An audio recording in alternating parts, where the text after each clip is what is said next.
English మాట్లాడేటప్పుడు ప్రతి చోట వాజ్ వాడితే పప్పులో కాలేసినట్టే. వర్ ని మాస్టర్ చేయడానికి ఈ 6 మ్యాజికల్ ప్యాటర్న్స్ వాడండి. చాలా అంటే ప్రతిసారి వెరీ మాత్రమే వాడుతున్నారా?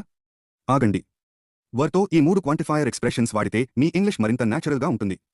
ఎక్కువ మంది మేము చాలా బిజీగా ఉంటిమి, నీ వీ వాజ్ వెరీ బిజీ అని తప్పుగా 8 మాటలాడుతుంటారు. కానీ వీతో వర్ రావాలి. కాబట్టి we were very busy. Simple formula గుర్తుపెట్టుకోండి. Subject were quantifier adjective. Quantifier అంటే ఎంత, ఎంతవరకు అనే భావాన్ని చెప్పే వర్డ్స్. ఉదాహరణకు very, quite, a little. You were a little nervous. నువ్వు కొంచెం నేర్వోస్గా ఉంటివి, వీ వర్ వెరీ బిజీ. మేము చాలా బిజీగా ఉంటిమి, దే వర్ క్వైట్ హ్యాపీ. వాళ్ళు చాలా సంతోషంగా ఉండెను, అయితే వాళ్ళు కొంచెం అలసిపోయారు అని వర్ క్వాంటిఫైయర్ ఉపయోగించి ఎలా చెబుతారు? కామెంట్లో మీ ఆన్సర్ పెట్టండి. వర్ తర్వాత డబ్ల్యూహెచ్ వర్డ్ వస్తే అది క్వశ్చన్ మాత్రమే అనుకుంటున్నారా? 99% మంది ఇక్కడే తప్పు చేస్తున్నారు. చాలామంది నువ్వు ఎక్కడ ఉండాలో అక్కడే ఉంటివి అని చెప్పడానికి యు వర్ వేర్ అని తప్పుగా మాట్లాడుతుంటారు. కానీ వర్ డబ్ల్యూహెచ్ క్లాజ్ ఉపయోగిస్తే you were where you belong అని చెప్పాలి. ఇక్కడ డబ్ల్యూహెచ్ వర్డ్ క్వశ్చన్ అడగడానికి కాదు, ఒక క్లాజ్లో భాగంగా వస్తుంది. You were where you belong. నువ్వు ఉండాల్సిన చోట ఉంటివి. We were what they needed. వాళ్లకు అవసరమైనది మేమే. They were who helped us. మాకు సహాయం చేసింది వాళ్లే. అయితే మాకు కావలసింది వాళ్లే అని ఈ రూల్ ఉపయోగించి ఎలా చెప్తారు? ఆన్సర్ కామెంట్ చేయండి. వర్ తర్వాత టు వర్బ్ వస్తే చాలు అనుకుంటున్నారా?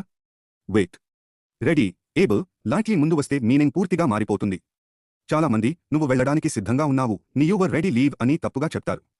కానీ కరెక్ట్ రూల్ ఏంటంటే రెడీ తర్వాత టు వి ఒకటి తప్పనిసరి. అంటే వర్ రెడీ, ఏబుల్ లేదా likely to verb 1. You were ready to leave. నువ్వు వెళ్లడానికి సిద్ధంగా ఉంటివి. We were able to finish. మేము పూర్తి చేయగలిగాము. They were likely to win. వాళ్ళు గెలిచే అవకాశం ఉండెను. ఇప్పుడు మేము గెలవడానికి సిద్ధంగా ఉంటిమి అని ఈ ఫార్మ్యులాతో ఇంగ్లీష్లో కామెంట్ చేయండి. జరగబోతుంది అని చెప్పడానికి విల్ మాత్రమే కాదు, గతంలో జరగబోతుండగా అంటే ఈ సీక్రెట్ ప్యాటర్న్ వాడాలి.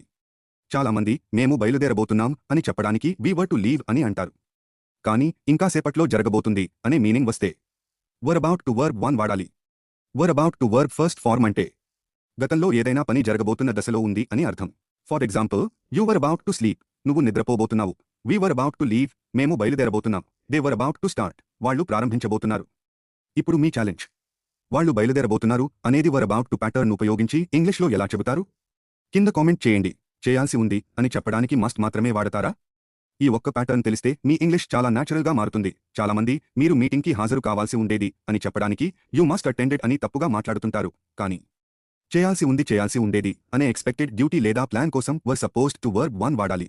Simple formula. They were supposed to verb 1 అంటే చేయాల్సి ఉండేది. You were supposed to attend. నువ్వు హాజరు కావాల్సి ఉండేది. We were supposed to help. మేము సహాయం చేయాల్సి ఉండేది. They were supposed to arrive. వాళ్ళు రావాల్సి ఉండేది. ఇంపార్టెంట్, సపోజ్డ్ టు తర్వాత ఎప్పుడు verb 1. This is why you are broke. Because you were never meant to stay broke. Secret English formula. Were meant to verb form 1. You were meant to succeed అంటే నువ్వు success సాధించాల్సిందే అని meaning. Careful.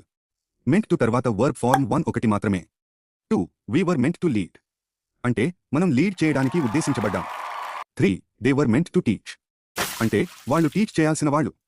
So remember, were meant to means చేయాల్సి ఉంది or ఉద్దేశించబడ్డారు. But if you still believe you were never meant to stay, this is why you are broke. Balu G ఇంగ్లీష్ని subscribe చేయండి. ఇక్కడ మీరు రోజు ఒక పవర్ఫుల్ ఇంగ్లీష్ ప్యాటర్న్ నేర్చుకుని తెలుగు నుంచి డైరెక్ట్ ఇంగ్లీష్ స్పీకింగ్కి స్టెప్ బై స్టెప్గా అప్గ్రేడ్ అవుతారు.